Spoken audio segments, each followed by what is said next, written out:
Hey guys, Matt here from EBMX. I'm going to show you guys today how to put together the EBMX rear swing arm and our shock linkage as well. This is Charlie. He's probably going to be trying to destroy the video while we make it here. First thing that we're going to want to do here is get your chain off. So grab some needle nose pliers, pop off your circlip on the chain.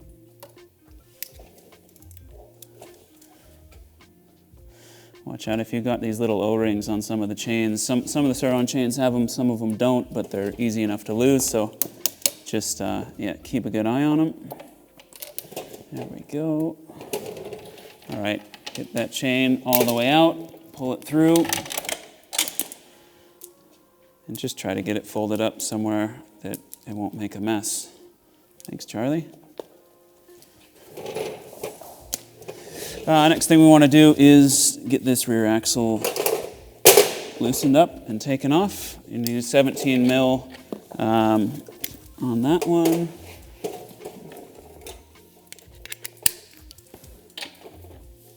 And just hold the other side. Sometimes I find if you're on a stand, if you lower it down to the ground, you can get a bit of leverage on it there to break these loose. There we go.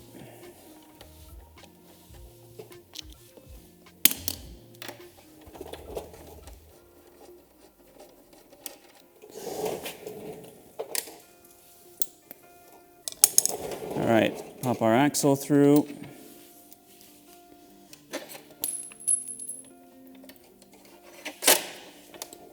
You need to pop off the other side of the brake.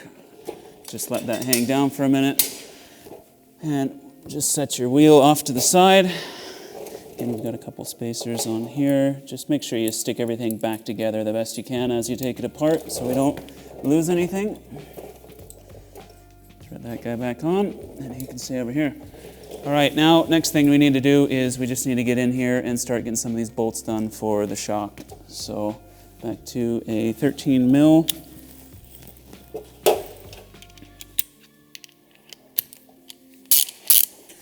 And take off a few of these linkages here.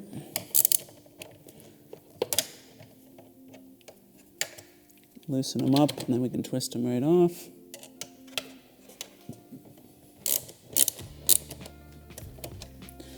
And this one.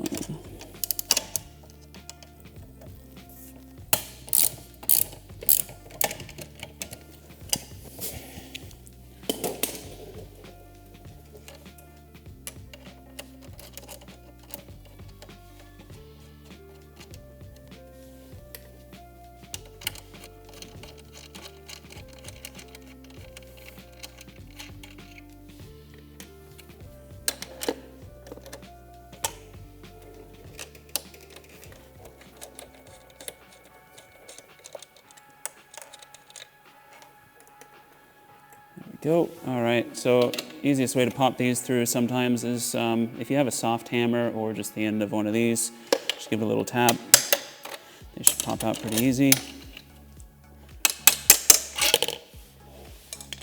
I normally just stick these all back together, sort of in the same order you took them out, just to make sure you don't lose them.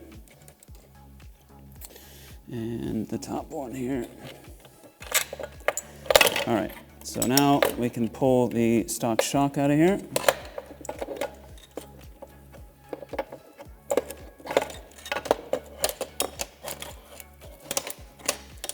There we go.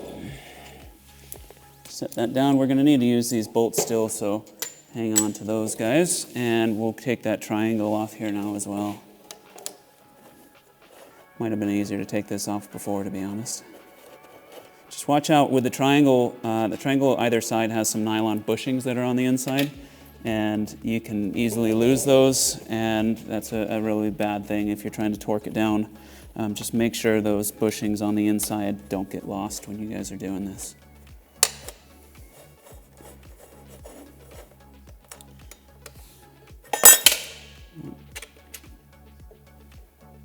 There we go. I've already lost one of them on the inside here somewhere, so I'm going to try and find that. Here it is. Oh man, way down way down inside of here. There we are. Yeah, these are the ones we're talking about here. Just make sure they stay on in place. All right. Now we got to get this guy off of here. You can get a special tool for it. You can use a hammer and a flathead screwdriver. You can use a pair of needle nose pliers. I tapped it loose with the hammer, and it's to the point where it'll just loosen off easy enough now. This is a good way to make sure you don't dent it up too much. Set that guy down. And again, we're just going to give this a little bit of a tap to get her off of here. Grab that.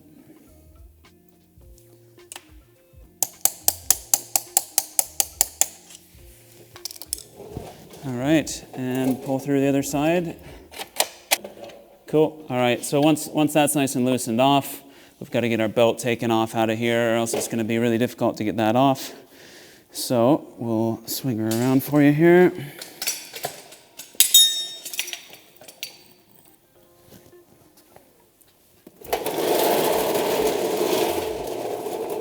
This guard's just got 2 4mm Allen bolts in here. Just keeping all the dirt and grime out of our belts.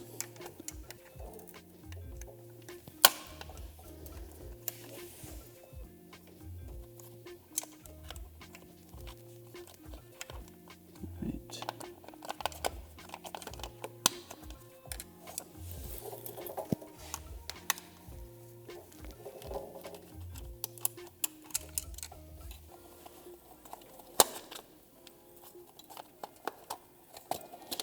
All right, just try to keep a good eye on these little bolts as they tend to disappear sometimes. So we're into there, and now we can try to get our belt situated in a way that we can easily get it off of here.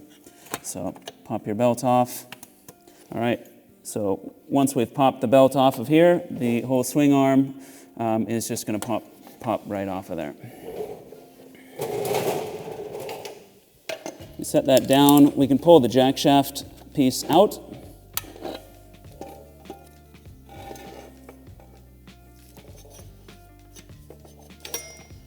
And we can take the belt and set it down there as well. All right, now we're going to grab the other swing arm.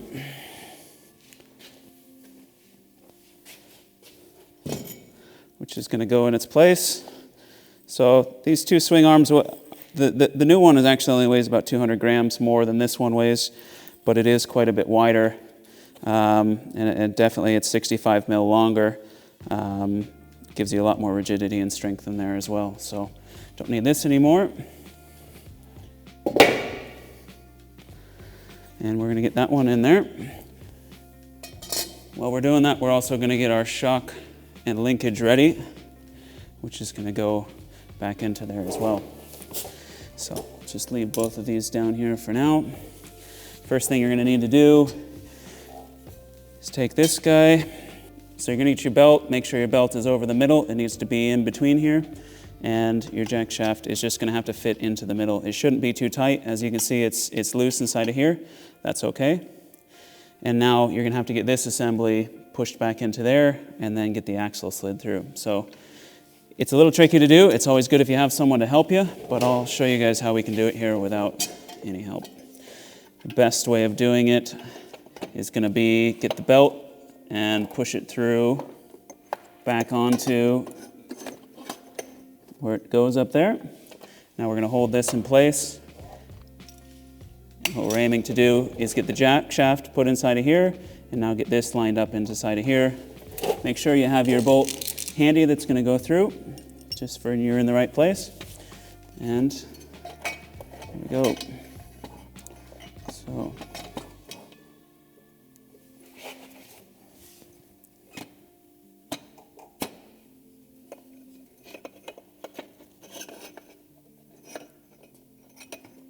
Actually, I have this thing backwards. We need to go start that again from over here.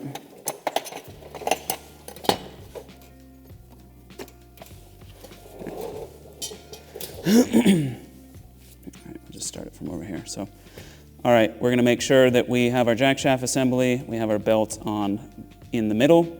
That guy's going to slide right down inside of here. If it's too loose to want to stay here on its own, we're going to get the swing arm put into the bike first after we slip the belt on. So moving this over, I'd suggest we get the belt on the front side of the pulley here, like that. You can leave it off on this side, that's okay for now. We'll loosen the motor up later and we'll push it into place. Now we need to get everything else situated. So again, get this lined up where it needs to go. And now there's two metal bushings on the insides of where the swing arm goes here. You just got to make sure that those don't pop out of place. All right, getting your jack shaft now lined up in the middle of your swing arm and then trying to get it into place.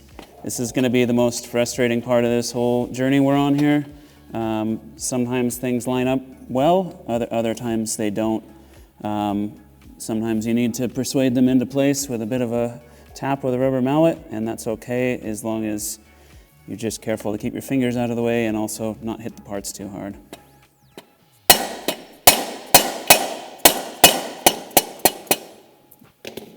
All right, hopefully that's in for us.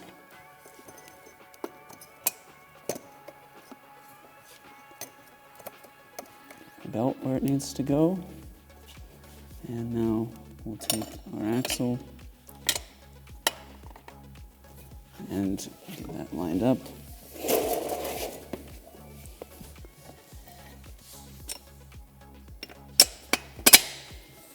First part of it.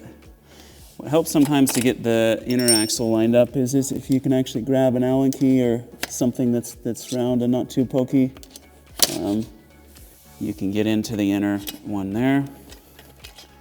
Once that's lined up, should be able to get your axle tapped into place.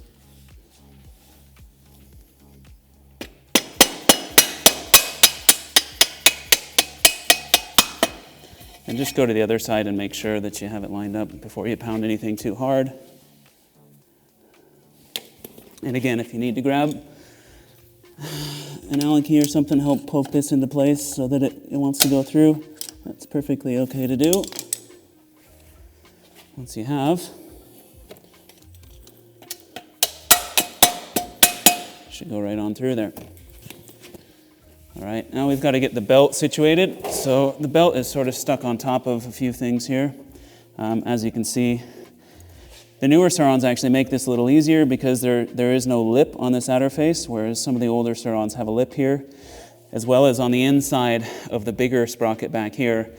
The older Surons have two lips, whereas the new ones don't have a lip on the inside, which makes it really easy to get that wound back down.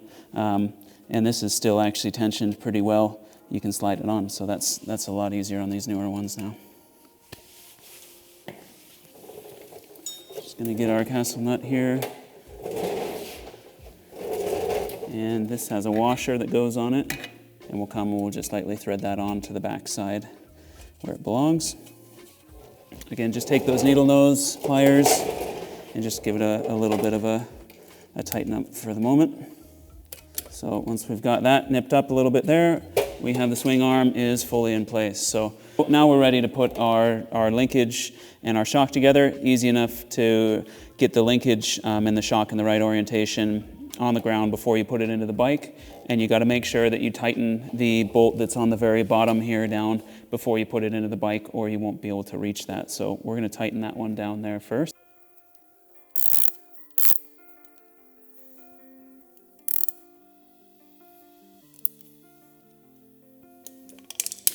Now you can reach all the rest of them from inside of the bike. So from here, we're just going to put this whole assembly on in, and just be really mindful of these nylon washers to make sure that they are going to stay in place while we do this. So say from the outside, down like this, and then up into place.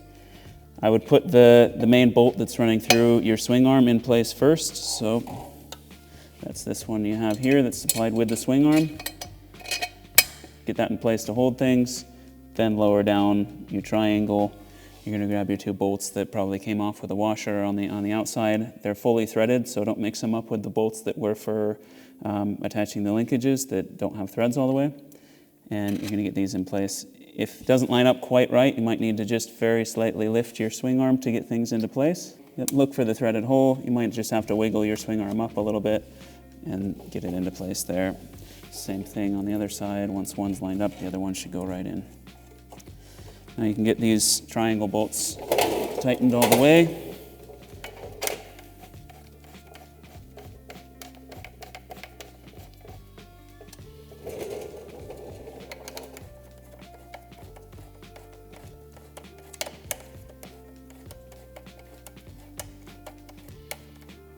And just give them a little torque down.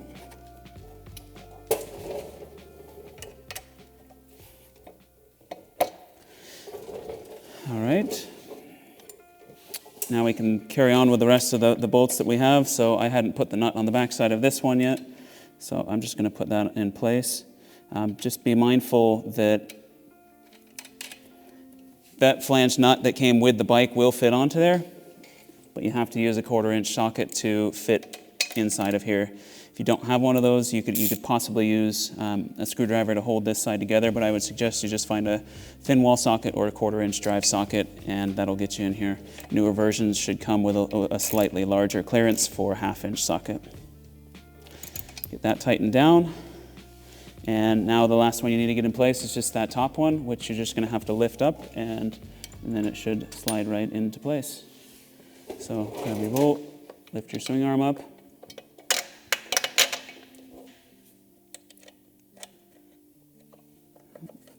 Slide that into place, and there she is.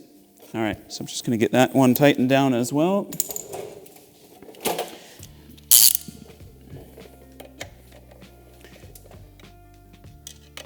And then we'll get the bolt that's in the axle tightened down, or that's in the swing arm tightened down.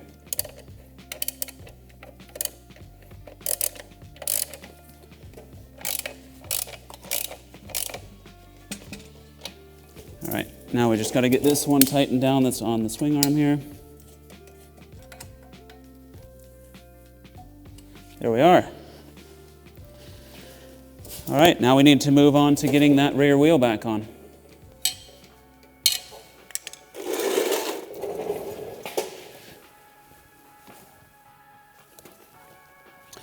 Same way you'd install the wheel on the stock swing arm. Everything else from now on is pretty much the exact same as you'd have on your stock bike. The only thing we're going to do is we're going to need to cut that chain that we supplied you guys. The chain that we supplied, so you're no longer going to be able to use your stock chain because obviously the swing arm has extended and it's going to be a little bit longer. So let's get this axle on here first.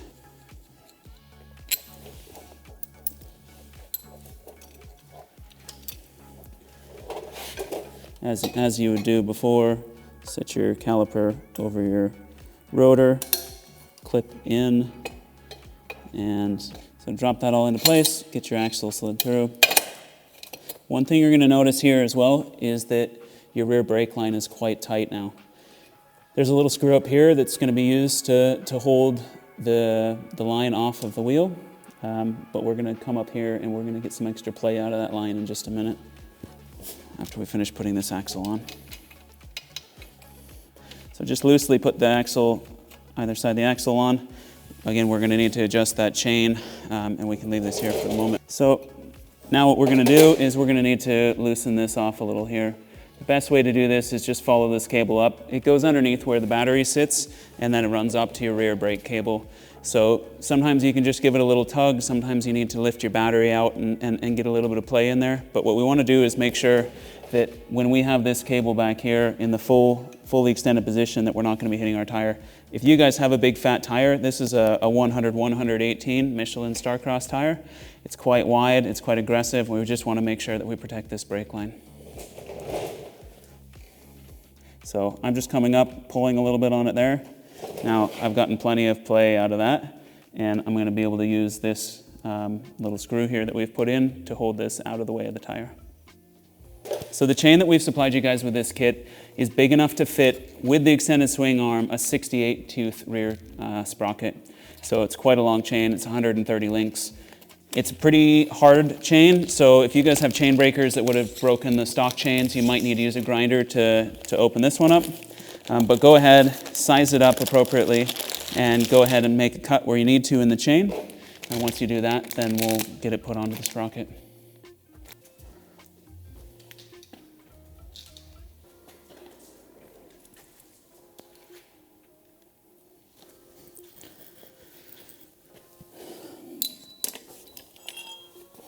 All right, you're going to want to install the chain next, right on the top. Make sure you come over the top of this little wear plate that we've put in.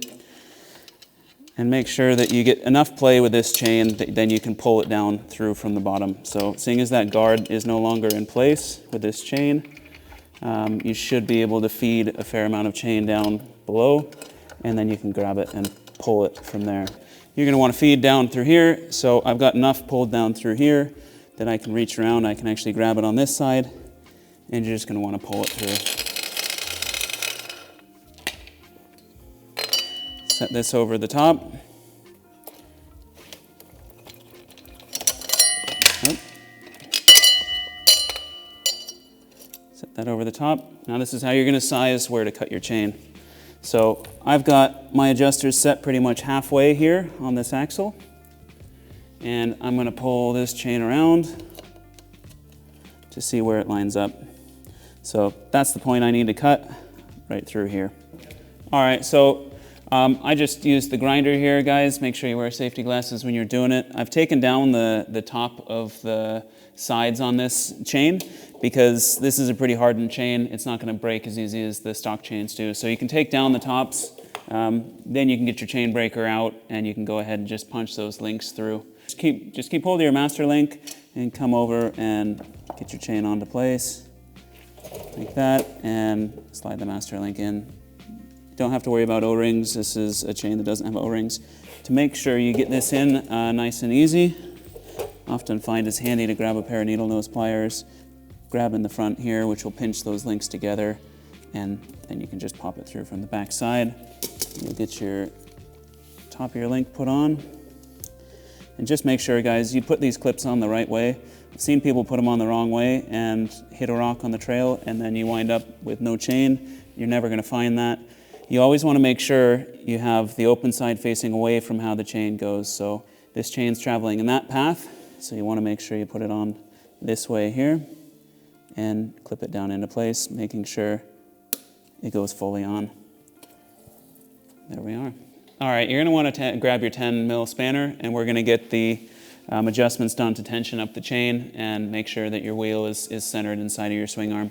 This swing arm is going to be a little wider than your previous one was, but we still have the same limiting factor of the chain line. So you can sort of turn that off a little bit and fit a wider tire. This is a 100/118. The side nubs are shaved on this though as well, just so you're aware. So I'm just going to go in here, make sure So I'm just going to come in here and make sure our lock nut is loosened off, and we're just going to go ahead and loosen this back. As we do this, you can see the chain tightening up. Just make sure you do both sides evenly. All right, once you've got it roughly in place, just do the final amount of tensioning. I normally run my chain with a little bit of play, but reasonably tight, because we've got the pivot point of this whole assembly up here that's directly through the same point where your chain is, unlike a real dirt bike where they're offset. You can keep a chain tension that's reasonably tight, which you'll probably need to do if you have a real fat tire like this one on the back. So once you've got it into place, you're just going to go ahead and lock these guys down, making sure that you do this before you tighten down your axle. So both sides.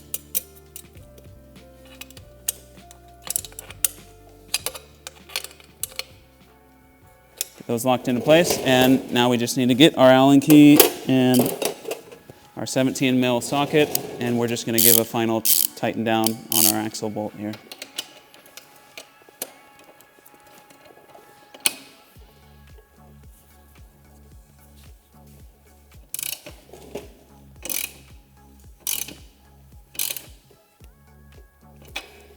All right, so the last thing you guys are going to want to do is use this little Allen key here, or this little bolt. Use an Allen key, take that apart, and just put on a little clip here that's going to hold this brake line out of place. After we have that done, Give a check over all the other bolts you did on the bike. Make sure they're nice and tight. Check your tension on your belt. I've purposely left off the cover here on the side. You can put that on. You can take it off. I'd probably suggest having it on if you have a belt and having it off if you have a chain. With the chains, they clear themselves out and they're a little more robust. The belts can get dirt in there and have issues, so I'd probably put this cover back on with the belt. Other than that, you're all ready to go ride.